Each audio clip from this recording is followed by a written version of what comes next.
Si Matibag, kinasuhan ako.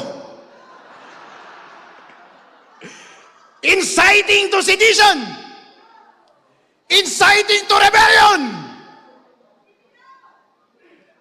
Bigyan natin siya ulit ng dahilan para kasuhan ako today. Gusto niyo yan? Takot pa kayo kay Matibag? Yan po yung pabungad na tanong ni Atty. Respicio sa nangyaring Reds Coalition sa Mindanao, kung saan po itong si Atty. Respicio ay kinasuhan na nga ng inciting to sedition dahil sa kanya maanghang na mga sinasabi tuwing nagkakaroon po ng rally, lalong-lalo na yung mga rally po ng Reds Coalition. At sabi niya nga, yung Norte ay solid hindi kay Bongbong Marcos, kundi solid kay Vice President Sara para po sa 2028. At ngayon mga kababayan, matindi pa yung hamon po ni Atty. Respicio. Ano yan? Ito panoorin natin mga kababayan. Matibag! Ay, bebe. Matibag! Takot ba kayo kay Matibag? Oy, parang takot kayo, hindi kayo sumasagot. Takot ata kayong makasuhan eh. Oh! Iparinig nyo ito sa NBI sa Manila. Ano kaya magiging reaksyon dito ni Matibag mga kababayan kapag mapanood niyo po itong sinasabi at hamon ni Atty. Respicio? Kasi alam niyo si Matibag, napakapikon po ito mga kababayan po natin. Naalala ko yung nagkaroon ng yung unang araw na gusto nilang arestuin si Senator Bato, ay alam niyo nandun si Matibag. So, sangkatutak nga na pagmumura at kung ano-ano pang hindi magagandang salita yung kanyang natanggap doon sa mga supporter ng Duterte at kay Senator Bato de la Rosa. Alam niyo, nakita ko kung paano po mapikon itong si Matibag na parang gusto niyang sugurin yung mga nandun. Pero siyempre, nakakamera lahat kaya bigla siya natakot at inutusan niya na lang yung kanyang tauhan na videohan yung mga nagpumura sa kanya at ito daw ay kanyang ipaparisto. Eh lalo na ngayon, ang tindi ng hamon sa kanya ni Atty. Respicio. Takot ba kayo kay Matibag?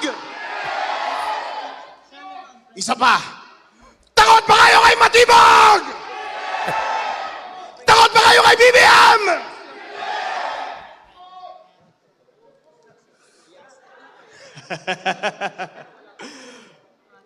Huwag kayong matakot mga kapatid.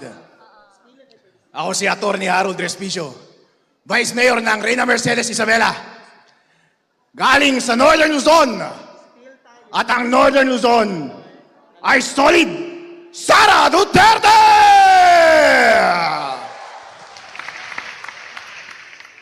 At kami doon sa Northern Luzon ay hindi natatakot.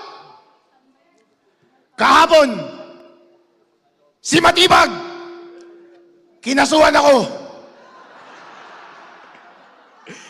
Inciting to sedition. Inciting to rebellion.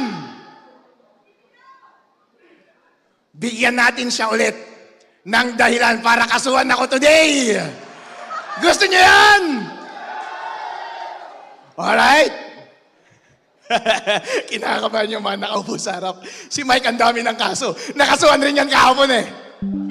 Nakasuhan rin si Senator Marcoleta. Para takutin kayong lahat. Pero natatakot pa kayo! Natatakot pa kayo! So halos lahat po ay kinakasuhan ng mga kababayan po natin. No? Ganyan po yung ginagawa ng Marcos administration ngayon. So kung opposition ka, lalong-lalo na po yung mga hindi pumerma sa impeachment ni Vice President Sara, tinanggal sa kanilang mga komite, inigipit yung kanilang budget.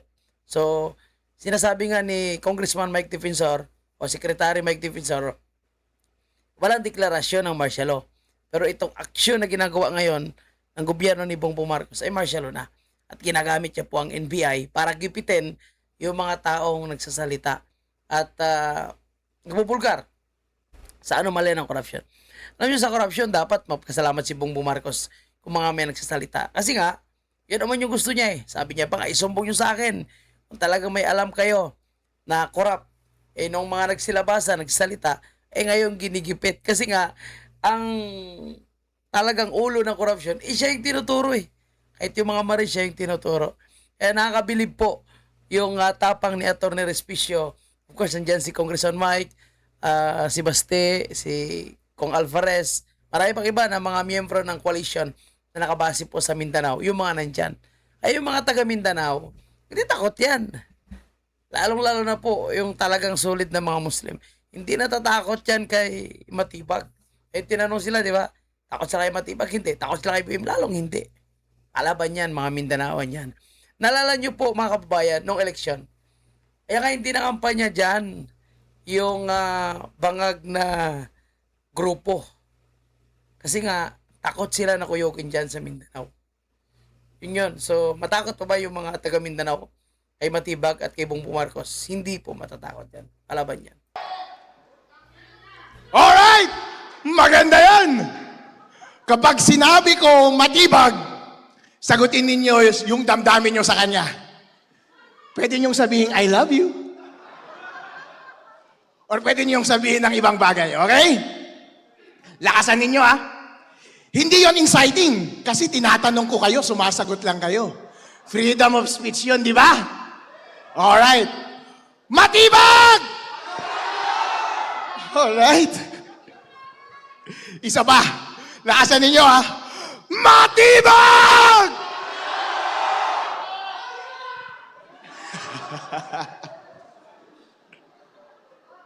Gusto nyo next BBM? Alright, sagutin ninyo ang gusto natin gawin kay BBM. Ala, kinakabahan na sila. Ito, pwedeng illegal ito.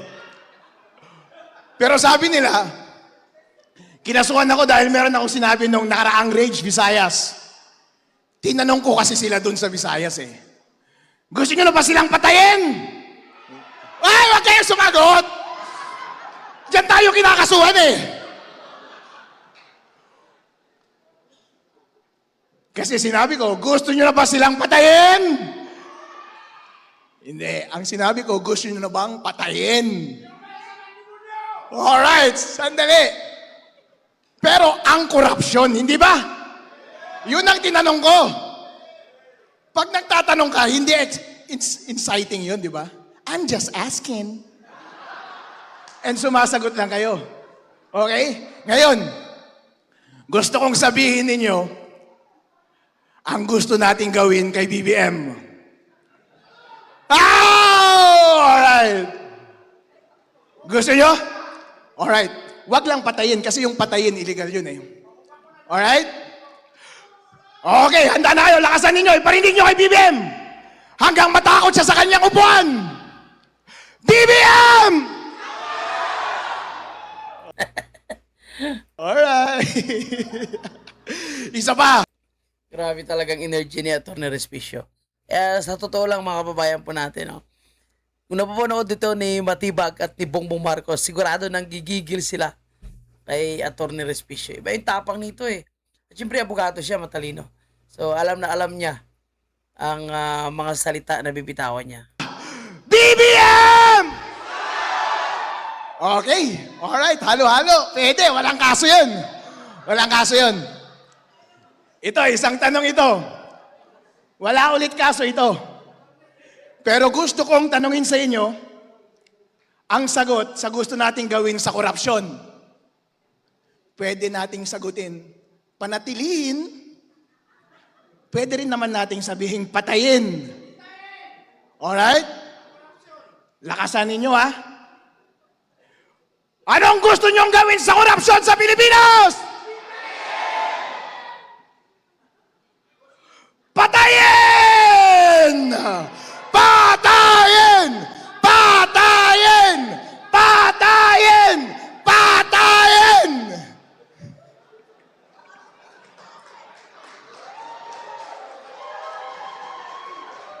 Okay lang yan.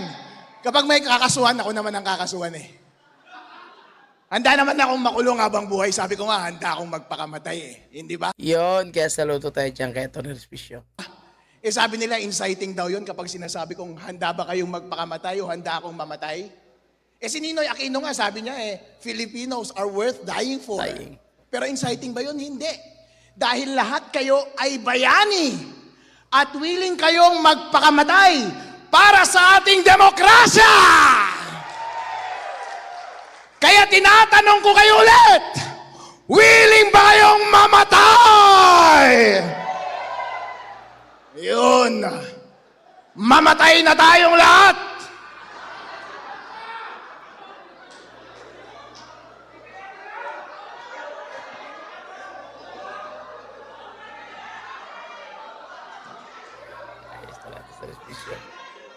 Apang ba? Sino mo unahin natin? Alright. Krimen yan. Kayo ang dapat kusuhan, hindi ako.